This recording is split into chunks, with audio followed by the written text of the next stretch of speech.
Hello students, welcome back to our English class. In this class, we will discuss about the revised second PUC English question paper 2022 and 23. Dear students, ಮುಂಚೆ second year PUC English question paper ಅದರ design blue print ಎಲ್ಲ same ಆಗಿರ್ತಾ ಇತ್ತು. ವಿದ್ಯಾರ್ಥಿಗಳಿಗೂ ಕೂಡ ಯಾವುದೇ ರೀತಿಯಾಗಿರ್ತಕ್ಕಂಥ ಗೊಂದಲ ಉಂಟಾಗ್ತಾ ಇರಲಿಲ್ಲ.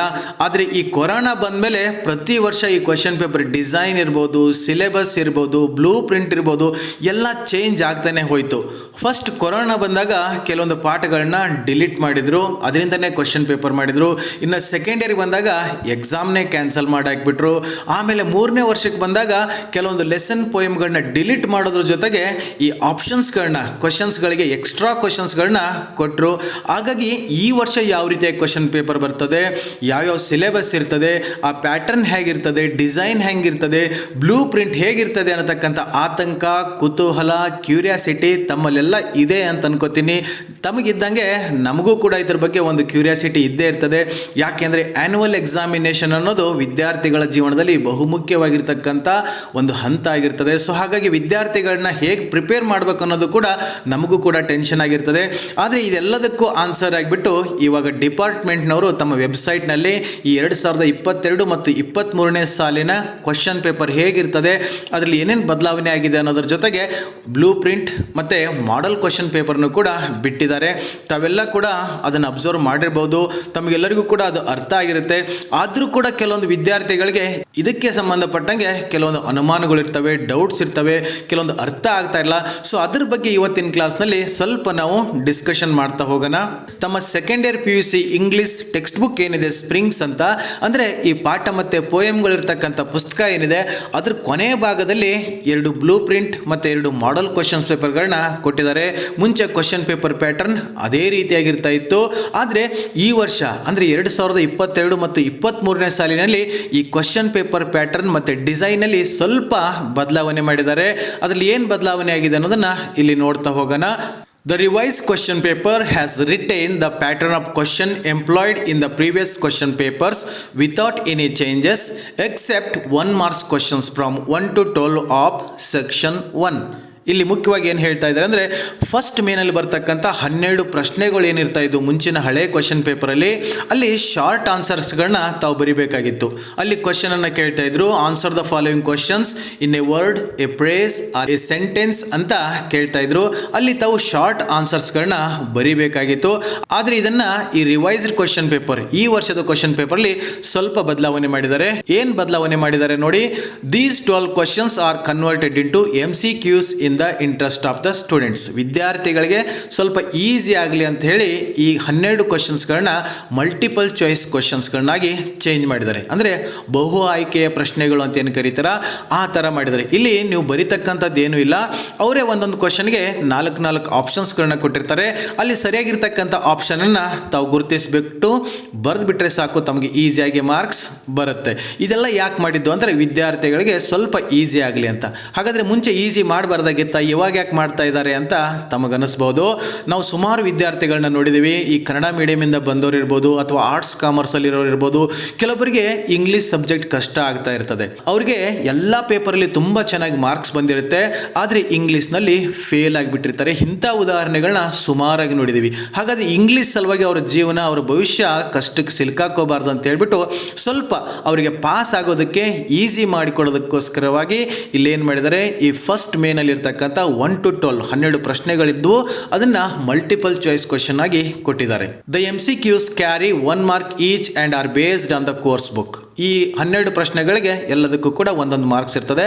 ಇವುಗಳನ್ನ ತಮ್ಮ ಟೆಕ್ಸ್ಟ್ ಬುಕ್ ಅಲ್ಲಿ ಏನು ಪಾಠ ಪೋಯಮ್ ಇದಾವೆ ಅವುಗಳಿಂದನೇ ಕ್ವಶನ್ಸ್ ಅನ್ನ ಕೇಳ್ತಾರೆ. 4 questions that were part of language section 5th and 7th in the previous question paper are shifted to section 1.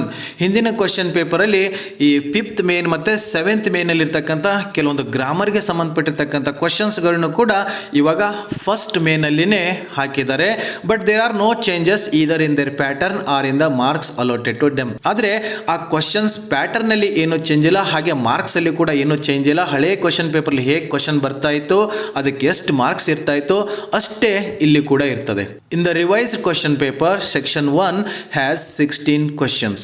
ಹಳೆ ಕ್ವಶನ್ ಪೇಪರಲ್ಲಿ ಫಸ್ಟ್ ಮೇನಲ್ಲಿ 12 ಪ್ರಶ್ನೆಗಳು ಮಾತ್ರ ಇರ್ತಾ ಇದ್ವು. ಅದು ಪಾಠ ಪೋಯಮ್ಗೆ ಸಂಬಂಧಪಟ್ಟಂಗೆ ಶಾರ್ಟ್ ಕ್ವಶನ್ಸ್ಗಳು ಇರ್ತಾ ಇದ್ವು. ಆದರೆ ಈಗ ಹೊಸ ಕ್ವಶನ್ ಪೇಪರ್ ಏನಾಗಿದೆ, ಫಸ್ಟ್ ಮೇನಲ್ಲಿ 16 ಪ್ರಶ್ನೆಗಳು ಬರ್ತವೆ. ಅಂದರೆ ಈ ಪಾಠ ಪೋಯಮ್ಗೆ ಸಂಬಂಧಪಟ್ಟಂಗೆ 12 ಪ್ರಶ್ನೆಗಳು, ಇನ್ನು ಉಳಿದಿರ್ತಕ್ಕಂಥ ಈ 4 ಪ್ರಶ್ನೆಗಳು ಗ್ರಾಮರ್ಗೆ ಸಂಬಂಧಪಟ್ಟಿದ್ದು. ಅಂದರೆ ಪಾರ್ಟ್ ಬಿ ನಲ್ಲಿರ್ತಕ್ಕಂಥ ಕ್ವಶನ್ಸ್ಗಳನ್ನು ಕೂಡ ಈ ಫಸ್ಟ್ ಮೇನಲ್ಲಿನೇ ಹಾಕಿದ್ದಾರೆ. ಇದು ಮುಖ್ಯವಾಗಿರ್ತಕ್ಕಂಥ ಚೇಂಜ್. ಇನ್ನು ಇದರಲ್ಲಿನೇ ಸ್ವಲ್ಪ ಡೀಪ್ ಆಗಿ ಅನಲೈಸ್ ಮಾಡೋದಾದರೆ ಈ section 1 contains 12 MCQ questions. Question number 1 to 12 these questions are form in the following way. ಈ ಫಸ್ಟ್ ಮೇನಲ್ಲಿ ಬರ್ತಕ್ಕಂಥ ಈ 12 MCQ ಕ್ವಶನ್ಸ್ ಏನಿರ್ತವೆ, ಬಹು ಆಯ್ಕೆಯ ಪ್ರಶ್ನೆಗಳಿರ್ತವೆ, ಅದನ್ನು ಯಾವ ರೀತಿಯಾಗಿ ಕೊಟ್ಟಿರ್ತಾರೆ ಅನ್ನೋದನ್ನು ಇಲ್ಲಿ ಹೇಳಿದ್ದಾರೆ. They are based on the lessons from the course book. ತಮ್ಮ ಟೆಕ್ಸ್ಟ್ ಬುಕ್ಕಲ್ಲಿರ್ತಕ್ಕಂಥ ಪಾಠ ಮತ್ತು ಪೋಯಮ್ಗಳಿಂದನೇ ಆ 12 ಪ್ರಶ್ನೆಗಳು ಬಂದಿರ್ತವೆ. The test knowledge area of learner, learning, memory, call. So ವಿದ್ಯಾರ್ಥಿಗಳಿಗೆ ಪಾಠ ಎಲ್ಲ ಓದಿರ್ತಾರೆ, ಸ್ಟೋರಿ ಎಲ್ಲ ನೆನಪಿರ್ತದೆ, ಅವರಿಗೆ ನೆನಪು ಎಷ್ಟಿದೆ ಅನ್ನೋದನ್ನು ಚೆಕ್ ಮಾಡೋದಕ್ಕೋಸ್ಕರವಾಗಿ ಈ ರೀತಿಯಾಗಿರ್ತಕ್ಕಂಥ ಪ್ರಶ್ನೆಗಳನ್ನ ಕೇಳಿರ್ತಾರೆ. They are mainly focused on below average or average students and fall under very short answer category. So ತುಂಬ ವೀಕ್ ಇರ್ತಾರೆ ಇಂಗ್ಲೀಷ್ನಲ್ಲಿ, ಅವರಿಗೆ ಪಾಠಗಳನ್ನೆಲ್ಲ ಕ್ವಶನ್ಸ್ ಆನ್ಸರ್ಸ್ಗಳನ್ನೆಲ್ಲ ಕಂಠಪಾಠ ಮಾಡಿ ನೆನ್ಪಿಟ್ಕೊಂಡು ಬರೆಯೋದಕ್ಕೆ ತುಂಬ ಕಷ್ಟ ಆಗ್ತಾ ಇರ್ತದೆ. ಸೊ ಅಂಥ ವಿದ್ಯಾರ್ಥಿಗಳನ್ನ ಗಮನದಲ್ಲಿ ಇಟ್ಕೊಂಡು ಈ ಕ್ವಶನ್ಸನ್ನು ಮಾಡಿರ್ತಾರೆ. ಅಂದರೆ ತುಂಬ ಈಸಿಯಾಗಿರ್ತಕ್ಕಂಥ ಕ್ವಶನ್ಸ್ ಇರ್ತವೆ. ತಾವು ಯಾವುದೇ ಕಾರಣಕ್ಕೆ ಈ ವರ್ಷದ ಎಕ್ಸಾಮಿನೇಷನಲ್ಲಿ ಈ ಫಸ್ಟ್ ಮೇನಲ್ಲಿ ಬರ್ತಕ್ಕಂಥ 12 ಮಲ್ಟಿಪಲ್ ಚಾಯ್ಸ್ ಕ್ವಶನ್ಸ್ ಏನಿರ್ತವೆ ಅದರಲ್ಲಿ ಮಾರ್ಕ್ಸ್ ಕಳ್ಕೊಳ್ಳೇಬಾರ್ದು, ತುಂಬ ಈಸಿಯಾಗಿರುತ್ತೆ. ಇನ್ನು ಈ ಫಸ್ಟ್ ಮೇನಲ್ಲಿ ಈ ಪಾಠ ಮತ್ತು ಪೋಯಮ್ಗಳಿಂದ 12 ಮಲ್ಟಿಪಲ್ ಚಾಯ್ಸ್ ಕ್ವಶನ್ಸ್ ಬಂದರೆ, ಇನ್ನು ಪಾರ್ಟ್ ಬಿ ಲ್ಯಾಂಗ್ವೇಜ್ಗೆ ಸಂಬಂಧಪಟ್ಟಿರ್ತಕ್ಕಂಥ, ಗ್ರಾಮರ್ಗೆ ಸಂಬಂಧಪಟ್ಟಿರ್ತಕ್ಕಂಥ ಕ್ವಶನ್ಸ್ಗಳು ಬೇರೆ ಬೇರೆಯಾಗಿ ಬರ್ತಾ ಇದ್ವು, ಬೇರೆ ಬೇರೆ ಮೇನಲ್ಲಿ ಬರ್ತಾ ಇದ್ವು. ಆದರೆ ಅವುಗಳನ್ನು ಕೂಡ ಈ ಫಸ್ಟ್ ಮೇನಲ್ಲೇ ಹಾಕಿದ್ದಾರೆ ಅಂತ ಹೇಳಿದೆ. ಅವು ಯಾವ್ಯಾವುದು ಅನ್ನೋದನ್ನು ಇಲ್ಲಿ ಹೇಳ್ತಾರೆ ನೋಡಿ. Questions on passive voice, expressions or idioms, linkers and jumbled segments are shifted to section 1. ಇವು ಬೇರೆ ಬೇರೆ ಕ್ವಶನ್ಗಳು ಬೇರೆ ಬೇರೆ ಮೇನಲ್ಲಿ ಬರ್ತಾ ಇದ್ವು. ಅಲ್ಲಿ ಹಳೆ ಕ್ವಶನ್ ಪೇಪರ್ಲಿ ಏನಾಗ್ತಾ ಇತ್ತು, ಫಸ್ಟ್ ಮೇನ್, ಸೆಕೆಂಡ್ ಮೇನ್ ಮತ್ತು ಥರ್ಡ್ ಮೇನಲ್ಲಿ 1 ಮಾರ್ಕ್ಸ್ ಕ್ವಶನ್ಸ್, 4 ಮಾರ್ಕ್ಸ್ ಕ್ವಶನ್ಸ್ ಮತ್ತು 6 ಮಾರ್ಕ್ಸ್ ಕ್ವಶನ್ಸ್ಗಳು, ಇಲ್ಲಿ ಪಾಠ ಪೋಯಮ್ಗೆ ಸಂಬಂಧಪಟ್ಟಿರ್ತಕ್ಕಂಥ ಕ್ವಶನ್ಸ್ಗಳು ಮುಗಿದೋಗ್ಬಿಡ್ತಾ ಇದ್ವು. ಆದರೆ ಈ ಸರಿ ಸ್ವಲ್ಪ ಎಲ್ಲ ಮಿಕ್ಸ್ ಮಾಡಿಬಿಟ್ಟಿದ್ದಾರೆ. ಫಸ್ಟ್ ಮೇನಲ್ಲಿ ಈ ಮಲ್ಟಿಪಲ್ ಚಾಯ್ಸ್ ಕ್ವಶನ್ಸ್ಗಳ ಜೊತೆಗೆ ಪ್ಯಾಸಿವ್ ವಾಯ್ಸ್, 3 ಮಾರ್ಕ್ಸ್ಗೆ ಏನು ಪ್ಯಾಸಿವ್ ವಾಯ್ಸ್ ಕೊಡ್ತಾ ಇದ್ರು ಅದು ಪ್ರಶ್ನೆ ಫಸ್ಟ್ ಮೇನಲ್ಲೇ ಬರ್ತದೆ. ಇನ್ನು ಎಕ್ಸ್ಪ್ರೆಷನ್ಸ್ ಆರ್ ಇಡಿಯಮ್ಸ್ ಅಂತಿದೆ ನೋಡಿ, 2 ಮಾರ್ಕ್ಸ್ ಕ್ವಶನ್ ಇತ್ತು, ಫಿಲ್ ಇನ್ ದ ಬ್ಲ್ಯಾಂಕ್ ಮಾಡೋದು, ಅದನ್ನು ಕೂಡ ಫಸ್ಟ್ ಮೇನಲ್ಲೇ ಹಾಕಿದ್ದಾರೆ. ಹಾಗೇನೆ ಜಂಬಲ್ಡ್ ಸೆಗ್ಮೆಂಟ್ಸ್, ಅದು ಕ್ವಶನ್ ಲಾಸ್ಟಲ್ಲಿ ಬರ್ತಾ ಇತ್ತು, ಒಂದು ಸೆಂಟೆನ್ಸ್ ಕೊಟ್ಟು ಆ ಪದಗಳನ್ನು ಹಿಂದೆ ಮುಂದೆ ಮಾಡಿರ್ತಾ ಇದ್ರು, ಅದನ್ನು ಸರಿ ಮಾಡಿ ಬರೆಯೋಕೆ ಕೊಡ್ತಾ ಇದ್ರು 1 ಮಾರ್ಕ್ಸ್ಗೆ, ಇದು ಕೂಡ ಫಸ್ಟ್ ಮೇನಲ್ಲೇ ಬರ್ತದೆ. Now these questions from 13, 14, 15 and 16 of this section 1. So ಹಿಂದೆ ಅವು 26, 27, 35 ಈ ಥರ ಎಲ್ಲ ಕ್ವಶನ್ಸ್ಗಳು ಬರ್ತಾ ಇದ್ವು. ಈಗ 1ರಿಂದ 12 ಮಲ್ಟಿಪಲ್ ಚಾಯ್ಸ್ ಕ್ವಶನ್ ಆದರೆ 13ನೇ ಪ್ರಶ್ನೆ ಪ್ಯಾಸಿವ್ ವಾಯ್ಸ್ ಇರ್ತದೆ, 14ನೇ ಪ್ರಶ್ನೆ ಎಕ್ಸ್ಪ್ರೆಷನ್ಸ್ ಇರ್ತದೆ, 15ನೇ ಪ್ರಶ್ನೆ ಲಿಂಕರ್ಸ್ ಇರ್ತದೆ, ಹಾಗೆ 16ನೇ ಪ್ರಶ್ನೆ ಜಂಬಲ್ಡ್ ಸೆಗ್ಮೆಂಟ್ಸ್ ಬಗ್ಗೆ ಇರುತ್ತೆ. There are no changes in the pattern or marks allotted except that they are shifted to section 1. So ಆ ಪ್ರಶ್ನೆಗಳನ್ನ ಯಾವ ರೀತಿಯಾಗಿ ಕೇಳ್ತಾ ಇದ್ರು, ಪ್ಯಾಟರ್ನ್ ಹೆಂಗಿರ್ತೋ ಅದರಲ್ಲಿ ಯಾವುದೋ ಬದಲಾವಣೆ ಆಗಿಲ್ಲ, ಅದಕ್ಕೆ ಕೊಡ್ತಕ್ಕಂಥ ಮಾರ್ಕ್ಸ್ಗಳನ್ನೇ ಇಲ್ಲಿ ಕೊಟ್ಟಿರ್ತಾರೆ. ಓನ್ಲಿ ಅವುಗಳನ್ನು ಫಸ್ಟ್ ಮೇನಲ್ಲಿ ಶಿಫ್ಟ್ ಮಾಡಿದ್ದಾರೆ ಅಷ್ಟೇ. Total number of questions has remained the same at 35. ಹಳೆ ಕ್ವಶನ್ ಪೇಪರ್ಲ್ಲೂ ಕೂಡ 35 ಪ್ರಶ್ನೆಗಳು ಇರ್ತಾ ಇದ್ವು. ಈ ವರ್ಷದ ಕ್ವಶನ್ ಪೇಪರ್ಲ್ಲೂ ಕೂಡ 35 ಪ್ರಶ್ನೆಗಳೇ ಇರ್ತವೆ. 4 marks questions remain in the section 2 and there are no changes either in the pattern or marks allotted to them. ಇನ್ನು ಸೆಕೆಂಡ್ ಮೇನಿಗೆ ಬಂದಾಗ ಅಲ್ಲಿ 4 marks questions ಬರ್ತವೆ. ಅಲ್ಲಿ 10 ಪ್ರಶ್ನೆಗಳನ್ನ ಕೊಟ್ಟಿರ್ತಾರೆ. ಅಲ್ಲಿ ತಾವು 8 ಪ್ರಶ್ನೆಗಳಿಗೆ ಆನ್ಸರ್ ಮಾಡಬೇಕಿರ್ತದೆ. ಇಲ್ಲಿ ಪ್ಯಾಟರ್ನ್ ಆಗಲಿ, ಆದರೆ ಅದಕ್ಕೆ ಕೊಟ್ಟಿರ್ತಕ್ಕಂಥ ಮಾರ್ಕ್ಸ್ ಆಗಲಿ, ಇದರಲ್ಲಿ ಯಾವುದೇ ರೀತಿಯಾಗಿರ್ತಕ್ಕಂಥ ಬದಲಾವಣೆ ಆಗಿಲ್ಲ. ಇನ್ನು ಥರ್ಡ್ ಮೇನಲ್ಲಿ ಬರ್ತಕ್ಕಂಥ 6 ಮಾರ್ಕ್ಸ್ ಕ್ವಶನ್ಸ್, ಅದ್ರ ಬಗ್ಗೆ ನೋಡಿ. 6 marks questions remain in the section 3. So ಇಲ್ಲೂ ಕೂಡ ಥರ್ಡ್ ಮೇನಲ್ಲಿನೇ 6 ಮಾರ್ಕ್ಸ್ ಕ್ವಶನ್ಸ್ ಇರ್ತವೆ. Though the earlier pattern of choosing 1 question from 3 questions remain the same. ಅಲ್ಲಿ ಕೂಡ 3 ಪ್ರಶ್ನೆಗಳು ಕೊಡ್ತಾ ಇದ್ರು. ಆ 3ರಲ್ಲಿ ಯಾವುದಾದ್ರೂ ಒಂದು ಪ್ರಶ್ನೆಗೆ ತಾವು 6 ಮಾರ್ಕ್ಸ್ಗೆ ಆನ್ಸರ್ ಮಾಡಬೇಕಾಗಿತ್ತು. ಸೊ ಇಲ್ಲೂ ಕೂಡ ಅದೇ ರೀತಿಯಾಗಿರ್ತದೆ. The questions are restricted to specific lesson. So ಅವಾಗ ಯಾವ ಪಾಠದಿಂದ ಕ್ವಶನ್ ಕೇಳ್ತಾರೆ ಅನ್ನೋದು ತಮಗೆ ಕನ್ಫ್ಯೂಷನ್ ಆಗ್ತಾ ಇತ್ತು. ಆದರೆ ಈ ವರ್ಷ ಅದನ್ನು ಕ್ಲಿಯರಾಗಿ ಹೇಳಿಬಿಟ್ಟಿದ್ದಾರೆ, ಯಾವ ಪಾಠ ಅಥವಾ ಯಾವ ಪೋಯಮಿಂದ 6 ಮಾರ್ಕ್ಸ್ ಕ್ವಶನ್ಸ್ ಬರುತ್ತೆ ಅಂತ ಇಲ್ಲಿ ಹೇಳಿದ್ದಾರೆ ನೋಡಿ. In the revise question paper these questions R selected from, ಯಾವುದರಿಂದ ಈ 6 ಅಂಕದ ಪ್ರಶ್ನೆಯನ್ನು ಆರಿಸಿಕೊಂಡಿರ್ತಾರೆ ನೋಡಿ. ಫಸ್ಟ್, ಥರ್ಡ್ ಆ್ಯಂಡ್ 14th ಈ ಪೊಯಮ್ಸ್ ಏನಿದಾವೆ ಇದರಿಂದ ಒಂದು ಪ್ರಶ್ನೆ ಇರ್ತದೆ. ಆ್ಯಂಡ್ ಲೆಸನ್ 2, 4, 7, 9 ಆ್ಯಂಡ್ 13 ಈ ಪಾಠಗಳೇನಿದಾವೆ ಈ ಪಾಠಗಳಿಂದ 2 ಪ್ರಶ್ನೆ ಕೇಳಿರ್ತಾರೆ. ಸೊ ಟೋಟಲಿ 2 ಪಾಠಗಳಿಂದ ಒಂದು ಪೊಯಮಿಂದ ಪ್ರಶ್ನೆ ಬಂದಿರ್ತದೆ. ಆ 3ರಲ್ಲಿ ಯಾವುದಾದ್ರೂ ಒಂದಕ್ಕೆ ತಾವು ಆನ್ಸರ್ ಮಾಡಬೇಕು. ಇಲ್ಲಿ ಕೂಡ ಪ್ಯಾಟರ್ನ್ ಆಗಲಿ ಮಾರ್ಕ್ಸ್ ಆಗಲಿ ಏನೂ ವೇರಿಯೇಷನ್ ಆಗಿಲ್ಲ, ಮುಂಚೆ ಹೇಗಿತ್ತೋ ಹಾಗೇ ಇದೆ. ಇನ್ನು ಸುಮಾರು ಜನ ವಿದ್ಯಾರ್ಥಿಗಳು ಪ್ರಶ್ನೆ ಕೇಳ್ತಾನೆ ಇರ್ತಾರೆ, ಈ ವರ್ಷದ ಕ್ವಶನ್ ಪೇಪರ್ ಬ್ಲೂ ಪ್ರಿಂಟ್ ಹೆಂಗಿರ್ತದೆ, ಬ್ಲೂ ಪ್ರಿಂಟ್ ಬಗ್ಗೆ ಹೇಳಿ, ಬ್ಲೂ ಪ್ರಿಂಟ್ ಕಳಿಸ್ಕೊಡಿ ಅಂತ ಹೇಳ್ತಾ ಇದ್ದಾರೆ. ಇಲ್ಲಿ ಸೆಕೆಂಡರಿ PUCನಲ್ಲಿ ಕ್ವಶನ್ ಪೇಪರ್ ನೋಡಿದಾಗ ತಮಗೊಂದು ನೀಟಾಗಿ ಅರ್ಥ ಆಗಬೇಕು. ಇಲ್ಲಿ ಬ್ಲೂ ಪ್ರಿಂಟಲ್ಲಿ ಅಷ್ಟೊಂದು ಏನೂ ಬದಲಾವಣೆ ಆಗಿರಲ್ಲ. ತಾವು 10th ತಮ್ಗೆ ಕನ್ಫ್ಯೂಸ್ ಆಗ್ತಾ ಇತ್ತು, ಯಾವ ಪಾಠದಿಂದ ಎಕ್ಸ್ಟ್ರಾಕ್ಟ್ ಕೇಳ್ತಾರೆ, ಯಾವ ಪಾಠದಿಂದ ಪೊಯಮಿಂದ 4 ಮಾರ್ಕ್ಸ್ ಕ್ವಶನ್ ಕೇಳ್ತಾರೆ, ಈ ರೀತಿಯಾಗಿರ್ತಕ್ಕಂಥ ಕನ್ಫ್ಯೂಷನ್ಸ್ ತಮಗೆ ಆಗ್ತಾ ಇತ್ತು. ಆದರೆ ಸೆಕೆಂಡರಿ PUC ಈ ಇಂಗ್ಲೀಷ್ ಕ್ವಶನ್ ಪೇಪರ್ ಏನಿದೆ ಅದರ pattern blueprint almost same ಆಗಿರ್ತದೆ. ಸ್ವಲ್ಪ ತಾವು ಕೇರ್ಫುಲ್ಲಾಗಿ ನೋಡ್ಕೋಬೇಕಷ್ಟೇ. ಹಾಗಾದರೆ ಹೇಗಿರುತ್ತೆ ನೋಡಿ question paper. 1 marks questions all lessons and ಪೊಯಮ್ಸನ್ನು ತಾವು ಓದ್ಕೋಬೇಕು. ಎಲ್ಲ ಪಾಠದಿಂದನೂ ಕೂಡ ಅವರು 1 ಮಾರ್ಕ್ಸ್ ಕ್ವಶನ್ಸನ್ನು ಕೇಳ್ಬೋದು. ಹಾಗೆಯೇ 4 ಮಾರ್ಕ್ಸ್ ಕ್ವಶನ್ನು ಕೂಡ ಎಲ್ಲ ಪಾಠ ಪೊಯಮ್ಗಳಿಂದ ತಾವು ಪ್ರಿಪೇರ್ ಆಗಿರಬೇಕು. ಹಾಗಾದರೆ ಅಲ್ಲಿ 14 ಪಾಠ ಪೊಯಮ್ಗಳಿದಾವಲ್ಲ ಸರ್, 14 ಕ್ವಶನ್ ಕೇಳ್ತಾರೆ ಅಂತ ಅನ್ಕೊಳ್ಳೋಕೆ ಹೋಗಬೇಡಿ. ಸೊ ಯಾವುದಾದ್ರೂ 1-2 ಲೆಸನ್ಗಳನ್ನು ಬಿಟ್ಬಿಟ್ಟು ಕೇಳ್ಬೋದು. 1 ಮಾರ್ಕ್ಸ್ ಕ್ವಶನ್ಸ್ 12 ಇರ್ತವೆ, ಆದರೆ ಅಲ್ಲಿ 14 ಪಾಠ ಇದ್ದಾವೆ. ಅಂದರೆ ಯಾವುದಾದ್ರೂ 1-2 ಪಾಠ ಅಥವಾ ಯಾವುದೋ 1-2 ಪೊಯಮಿಂದ ಕ್ವಶನ್ಸ್ಗಳನ್ನ ಬಿಡ್ಬೋದು. ಹಾಗೆಯೇ 4 ಮಾರ್ಕ್ಸ್ ಕ್ವಶನ್ಸು ಅಷ್ಟೇ, ಎಲ್ಲ ಪಾಠ ಪೊಯಮ್ಗಳಿಂದ ನಾವು ಕಲಿಬೇಕು. ಅಲ್ಲಿ 14 ಇದ್ದಾವೆ, ಬಟ್ ಇಲ್ಲಿ 10 ಪ್ರಶ್ನೆ ಕೊಟ್ಟಿರ್ತಾರೆ. ಇಲ್ಲಿ ಯಾಕೆ ಹೀಗೆ ಚೇಂಜ್ ಮಾಡ್ತಾರೆ ಅಂದರೆ, ಯಾವ ಪಾಠದಲ್ಲಿ 6 ಮಾರ್ಕ್ಸ್ ಕ್ವಶನನ್ನು ಕೇಳಿರ್ತಾರೋ ಆ ಪಾಠದಿಂದ 1 ಮಾರ್ಕ್ಸ್ ಅಥವಾ 4 ಮಾರ್ಕ್ಸ್ ಕ್ವಶನನ್ನು ಅವ್ರು ಬಿಡ್ಬೋದು. ಸೊ ಈ ರೀತಿಯಾಗಿ ಮಾರ್ಕ್ಸನ್ನು ಅಲೋಟ್ ಮಾಡ್ತಾ ಇರ್ತಾರೆ. ಇದೆರಡು ಕೂಡ ಸೇಮ್ ಆಗಿರ್ತದೆ, ಅಲ್ಲಿ ಯಾವುದೇ ರೀತಿಯಾಗಿರ್ತಕ್ಕಂಥ ಬದಲಾವಣೆ ಆಗಿರಲ್ಲ. ಇನ್ನು 6 ಮಾರ್ಕ್ಸ್ ಕ್ವಶನ್ಸ್ ನೋಡಿ, 6 ಮಾರ್ಕ್ಸ್ ಕ್ವಶನ್ಸನ್ನು ಯಾವ ಪಾಠದಿಂದ ಕೇಳ್ತಾರೆ ಅನ್ನೋದನ್ನು ಈ ವರ್ಷ ನೀಟಾಗಿ ಕೊಟ್ಬಿಟ್ಟಿದ್ದಾರೆ. ತಾವು ನೋಡ್ಕೊಂಬಿಡಿ. ರೋಮಿಯೋ ಜೂಲಿಯೆಟ್, ಆನ್ ಚಿಲ್ಡ್ರನ್ ಮತ್ತು ವಾಟರ್, ಇವು 3 ಪೊಯಮ್ ಇದಾವಲ್ಲ, ಇದರಿಂದ ಒಂದು 6 ಮಾರ್ಕ್ಸ್ ಕ್ವಶನ್ ಬರ್ತದೆ. ಇನ್ನು ಪಾಠಗಳಿಂದ 2 ಪ್ರಶ್ನೆಗಳು ಬರ್ತವೆ ಅಂತ ಹೇಳಿದೆ. ಯಾವ ಪಾಠಗಳಿಂದ ಬರ್ಬೋದು ನೋಡಿ. 2 DEAR ಪಾಠದಿಂದ ಬರುತ್ತೆ. Everything I need to know I learned in the forest, Vandana ಶಿವರ ಪಾಠದಿಂದ 6 ಅಂಕದ ಪ್ರಶ್ನೆಯನ್ನು ಕೇಳ್ಬೋದು. The Gardner, P. ಲಂಕೇಶ್ ಅವರು ಬರ್ತಿರ್ತಕ್ಕಂಥ ದ ಗಾರ್ಡ್ನರ್ ಪಾಠದಿಂದ 6 ಅಂಕದ ಪ್ರಶ್ನೆಯನ್ನು ಕೇಳ್ಬೋದು. And I believe that books will never disappear, ಈ ಪಾಠದಿಂದ ಕೂಡ 6 ಮಾರ್ಕ್ಸ್ ಕ್ವಶನನ್ನು ಕೇಳ್ತಾರೆ. ಇನ್ನು where there is a will ಅಂತ ಏನು ಪಾಠ ಇದೆ ಅದರ ಬಗ್ಗೆ ಕೂಡ 6 ಮಾರ್ಕ್ಸ್ ಕ್ವಶನನ್ನು ಕೇಳ್ಬೋದು. ಸೊ ಟೋಟಲಿ ಪಾಠಗಳಿಂದ 2 ಪ್ರಶ್ನೆ, ಈ 3 ಪೊಯಮ್ಗಳಿಂದ 1 ಪ್ರಶ್ನೆ ಕೇಳ್ತಾರೆ. ಅದರಲ್ಲಿ ತಾವು ಈಸಿಯಾಗಿರೋದನ್ನು ಆಯ್ಕೊಂಡು ಆನ್ಸರ್ನ ಬರೆಯೋದಕ್ಕೆ ಪ್ರಯತ್ನ ಮಾಡಿ. ಇನ್ನು ಪಾರ್ಟ್ ಬಿಗೆ ಬರೋದಾದರೆ ಅಲ್ಲಿ ಪ್ಯಾಸೇಜ್ ಇರ್ತದೆ, ಅದನ್ನು ಪ್ರೋಸ್ ಪ್ಯಾಸೇಜ್ ಅಥವಾ ಅನ್ನೋನ್ ಪ್ಯಾಸೇಜ್ ಅಂತ ಕರೀತಾರೆ. ಅದಕ್ಕೆ 10 ಶಾರ್ಟ್ ಕ್ವಶನ್ಸ್ಗಳು ಇರ್ತವೆ. ತಾವು ಶಾರ್ಟ್ ಆನ್ಸರ್ಸ್ನ ಬರೀಬೇಕಿರ್ತದೆ. ಇದು ಏನೂ ಚೇಂಜ್ ಆಗಿಲ್ಲ, ಈ ವರ್ಷ ಕೂಡ ಸೇಮ್ ಆಗಿರ್ತದೆ. ಇದು ಅನ್ನೋನ್ ಪ್ಯಾಸೇಜ್ ಆಗಿರೋದ್ರಿಂದ ಎಲ್ಲಿದು ಬೇಕಾದರೂ ಕೂಡ ಅವ್ರು ಸೆಲೆಕ್ಟ್ ಮಾಡ್ಕೊಂಡು ಕೊಡ್ಬೋದು, ತುಂಬ ಈಸಿ ಆಗಿರುತ್ತೆ. ಹಾಗೆಯೇ ಪೊಯೆಟ್ರಿ ಕಾಂಪ್ರಿಹೆನ್ಷನ್ ಅಂತ ಇರ್ತದೆ. ಪೊಯಮ್ನ ಓದ್ಬಿಟ್ಟು ಅಲ್ಲಿ 3 ಶಾರ್ಟ್ ಕ್ವಶನ್ಸ್ ಕೇಳಿರ್ತಾರೆ, ಅದಕ್ಕೆ ಆನ್ಸರ್ ಮಾಡಬೇಕು. ಇದು ಮಾತ್ರ ಅನ್ನೋನ್ ಪೊಯಮ್ ಅಲ್ಲ, ಇದು ತಮ್ಮ ವರ್ಕ್ ಬುಕ್ಕಲ್ಲಿ ಕೆಲವೊಂದು ಪೊಯಮ್ಸನ್ನು ಕೊಟ್ಟಿದ್ದಾರೆ. ಆ ಪೊಯಮ್ಸ್ಗಳಿಂದನೇ ಯಾವುದಾದ್ರು ಒಂದು ಸ್ಟಾಂಜಾ ಕೊಟ್ಬಿಟ್ಟು 3 ಶಾರ್ಟ್ ಕ್ವಶನ್ಸನ್ನು ಕೊಟ್ಟಿರ್ತಾರೆ, ತಾವು ಅದಕ್ಕೆ ಆನ್ಸರ್ ಮಾಡಬೇಕು. ಇದು ತಾವು ವರ್ಕ್ ಬುಕ್ಕಲ್ಲಿರೋ ಪೊಯಮ್ಗಳನ್ನ ಸ್ವಲ್ಪ ಲೈಟಾಗಿ ಓದ್ಕೊಂಡು ಅಭ್ಯಾಸ ಮಾಡ್ಕೊಳ್ಳಿ. ಇನ್ನು ಪ್ಯಾಸಿವ್ ವಾಯ್ಸ್ ಯಾವ ಪಾಠದಿಂದ ಬರ್ತದೆ ಅಂತ ಮುಂಚೆ ಗೊಂದಲ ಇರ್ತಾ ಇತ್ತು, ಆದರೆ ಈ ವರ್ಷ ಅದನ್ನು ನೀಟಾಗಿ ಅವರೇ ಹೇಳಿಬಿಟ್ಟಿದ್ದಾರೆ. The gardener, I believe that books will never disappear, the water, where there is a wheel, ಈ ಪಾಠಗಳಿಂದನೇ ಪ್ಯಾಸಿವ್ ವಾಯ್ಸ್ ಕೇಳ್ತಾರೆ ಅಂತ ಹೇಳಿದರೆ. ಸೊ ಆ ಪಾಠದಲ್ಲಿ ಬರ್ತಕ್ಕಂಥ ಈ ಪ್ಯಾಸಿವ್ ವಾಯ್ಸ್ ಬಗ್ಗೆ ಸ್ವಲ್ಪ ತಾವು ಫೋಕಸ್ ಮಾಡಿ. ಇನ್ನು ಮುಂದೆ ರಿಪೋರ್ಟೆಡ್ ಸ್ಪೀಚ್ ಅಂತಂದ್ರೆ 5 ಅಂಕದ ಪ್ರಶ್ನೆ ಇದು. ಇದನ್ನು ಯಾವ ಪಾಠದಿಂದ ಕೇಳ್ತಾರೆ ಅಂತ ಕನ್ಫ್ಯೂಸ್ ಇರ್ತಾ ಇತ್ತು. ಮುಖ್ಯವಾಗಿ ಸನ್ನಿ ಮಾರ್ನಿಂಗ್ ಪಾಠದಿಂದನೇ ಕೇಳ್ತಾ ಇದ್ರು, ಆದರೆ ಕೆಲವೊಂದ್ಸಾರಿ ಬೇರೆ ಪಾಠಗಳಿಂದನೂ ಕೇಳ್ತಾ ಇದ್ರು. ಸೊ ಈ ವರ್ಷ ಅದನ್ನು ನೀಟಾಗಿ ಹೇಳ್ಬಿಟ್ಟಿದ್ದಾರೆ. A sunny morning, I believe that books will never disappear ಅಥವಾ ದ ವಾಟರ್, ಈ 3 ಪಾಠಗಳಿಂದನೇ ರಿಪೋರ್ಟೆಡ್ ಸ್ಪೀಚ್ ಕೊಡ್ತಾರೆ.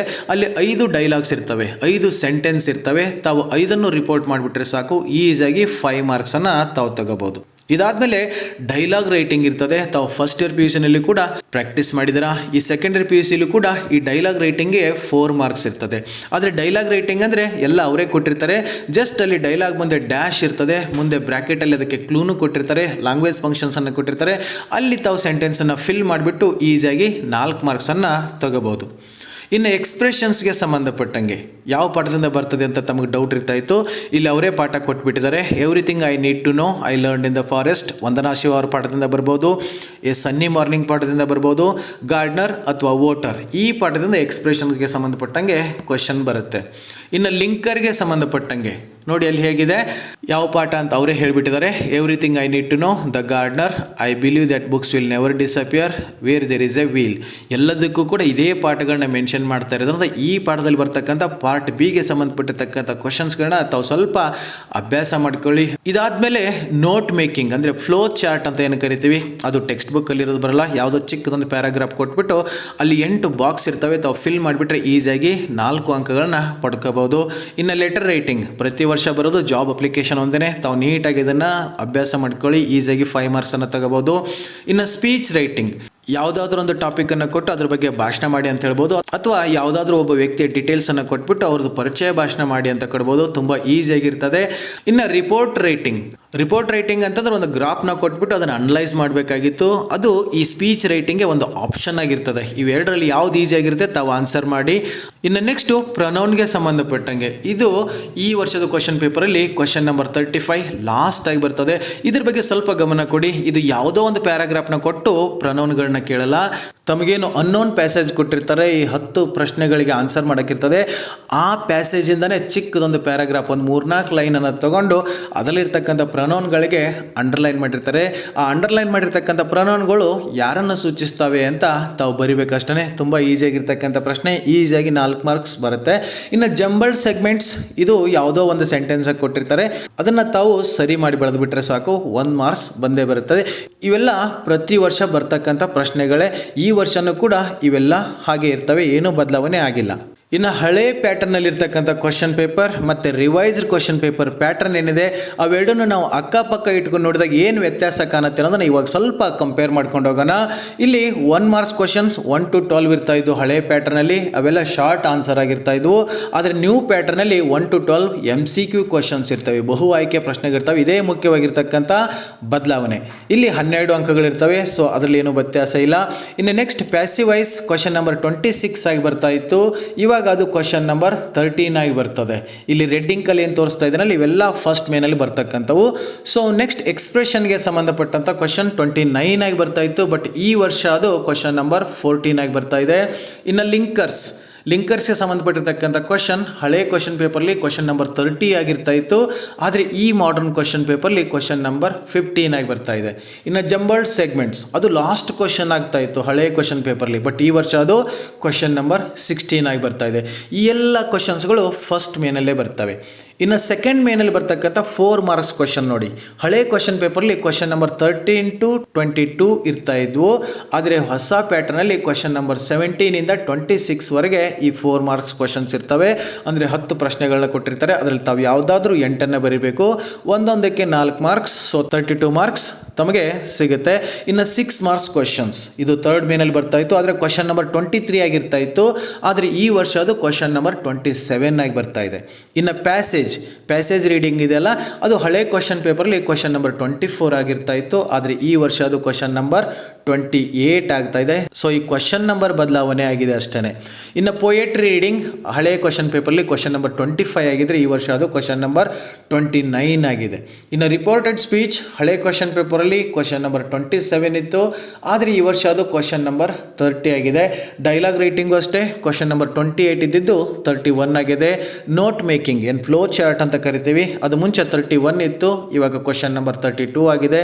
ಇನ್ನು ಜಾಬ್ ಅಪ್ಲಿಕೇಶನ್ ಹಳೆ ಕ್ವಶನ್ ಪೇಪರ್ 32 ಇರ್ತಾ ಇತ್ತು, ಇಲ್ಲಿ 33 ಆಗಿದೆ. ಸ್ಪೀಚ್ ಅಥವಾ ಗ್ರಾಫ್ ಅನಾಲಿಸಿಸ್, ಇದು ಕ್ವಶನ್ ನಂಬರ್ 33 ಆಗ್ತಾ ಇತ್ತು, ಆದರೆ ಈ ವರ್ಷ ಅದು ಕ್ವಶನ್ ನಂಬರ್ 34. ಹಾಗೆಯೇ ಈ ಪ್ರನೌನ್ ಅನ್ನೋದು ಕ್ವಶನ್ ನಂಬರ್ 34 ಆಗ್ತಾ ಇತ್ತು, ಆದರೆ ಈ ವರ್ಷ ಇದು ಕೊನೆ ಕ್ವಶನ್ 35 ಆಗಿಬಿಟ್ಟು ಬರ್ತಾ ಇದೆ. ಈ ಕ್ವಶನ್ ನಂಬರ್ ಚೇಂಜ್ ಆಗಿದ್ದೇನೆ ಹೊರತು ಈ ಪ್ಯಾಟರ್ನಲ್ಲಾಗಲಿ ಅಥವಾ ಇದಕ್ಕೆ ಅಲೌಟ್ ಮಾಡಿರ್ತಕ್ಕಂಥ ಮಾರ್ಕ್ಸಲ್ಲಾಗಲಿ ಯಾವುದೇ ರೀತಿಯಾಗಿರ್ತಕ್ಕಂಥ ಬದಲಾವಣೆ ಈ ವರ್ಷದ ರಿವೈಸ್ ಕ್ವಶನ್ ಪೇಪರಲ್ಲಿ ಆಗಿಲ್ಲ. ಸೊ ಟೋಟಲಿ ಈ ವರ್ಷದ ರಿವೈಸ್ಡ್ ಕ್ವಶನ್ ಪೇಪರ್ ಏನಿದೆ ಅದ್ರ ಬಗ್ಗೆ ಶಾರ್ಟಾಗಿ ಹೇಳೋದಾದರೆ 2 ಮಾತಿನಲ್ಲಿ ಹೇಳ್ಬೋದು. ಒಂದು, ಫಸ್ಟ್ ಮೇನಲ್ಲಿ ಇರ್ತಕ್ಕಂಥ 12 ಪ್ರಶ್ನೆಗಳು ಮಲ್ಟಿಪಲ್ ಚಾಯ್ಸ್ ಕ್ವಶನ್ ಆಗಿ ಚೇಂಜ್ ಮಾಡಿದ್ದಾರೆ.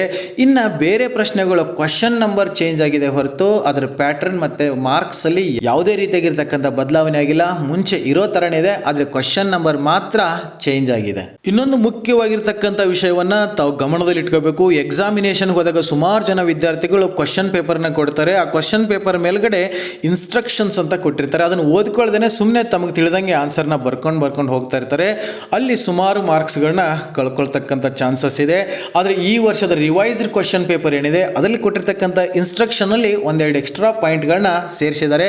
ಅದನ್ನು ತಾವು ನೀಟಾಗಿ ಅರ್ಥ ಮಾಡಿಕೊಂಡು ಆನ್ಸರ್ನ ಬರೆಯೋಕ್ಕೆ ಸ್ಟಾರ್ಟ್ ಮಾಡಬೇಕು. ಆ ಇನ್ಸ್ಟ್ರಕ್ಷನ್ಸ್ಗಳು ಏನು ಅನ್ನೋದನ್ನು ಇವಾಗಲೇ ಹೇಳಿಬಿಡ್ತೀನಿ, ಸ್ವಲ್ಪ ತಾವು ಇದನ್ನು ಗಮನ ಇಟ್ಟು ಕೇಳ್ಕೊಳ್ಳಿ. Follow the prescribed limit while answering the questions. So 1 ಮಾರ್ಕ್ಸ್ಗೆ ಎಷ್ಟು ಬರೀಬೇಕು, 4 ಮಾರ್ಕ್ಸ್ಗೆ ಎಷ್ಟು ಬರೀಬೇಕು, 6 ಮಾರ್ಕ್ಸ್ಗೆ ಎಷ್ಟು ಬರೀಬೇಕು ಅಂತ ಲಿಮಿಟ್ ಕೊಟ್ಟಿರ್ತಾರೆ ಅಲ್ವಾ. 4 ಮಾರ್ಕ್ಸ್ ಕ್ವಶನ್ಸ್ಗೆ 80 to 100 ವರ್ಡ್ಸ್ ಅಂತ ಕೊಟ್ಟಿರ್ತಾರೆ. 6 ಮಾರ್ಕ್ಸ್ ಕ್ವಶನ್ಸ್ಗೆ 200 ವರ್ಡ್ಸಲ್ಲಿ ಆನ್ಸರ್ ಮಾಡಿ ಅಂತ ಕೊಟ್ಟಿರ್ತಾರೆ.